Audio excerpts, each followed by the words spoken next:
हा व्हिडिओ थोडा लक्ष देऊन बघा। मुंग्यांच्या एका समूहात एक मुंगी मात्र खूप मेहनती होती।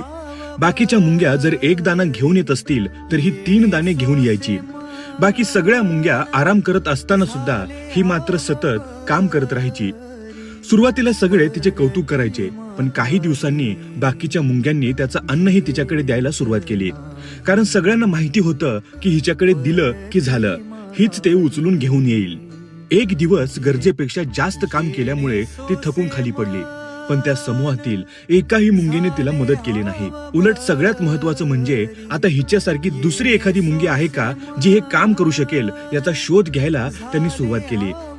खऱ्या आयुष्यातही गरजेपेक्षा जास्त त्याग करणाऱ्या लोकांचं हेच होतं। पहिल्यांदा तुम्ही मदत केली तर ते थँक्यू म्हणतील, दुसऱ्यांदा ती मदत त्यांच्या अपेक्षेत बदलते, आणि तिसऱ्यांदा तुम्ही आता माझ्याकडून हे शक्य नाही असं म्हटलं तर तेच लोक तुम्हाला तू बदलला आहेस असं म्हणून दोष द्यायला सुरुवात करतील। सायकोलॉजीमध्ये याला एंटायटलमेंट इफेक्ट असं म्हणतात। तुम्ही सतत फुकट देत राहिलात तर लोक त्याकडे फक्त मदत म्हणून पाहणार नाहीत, ते त्याला त्यांचा हक्क समजायला सुरुवात करतील। म्हणून स्वतःला त्रास देऊन तुमची किंमत सिद्ध करू नका। इथे प्रत्येक मेहनतीला किंमत मिळतेच असं नाही।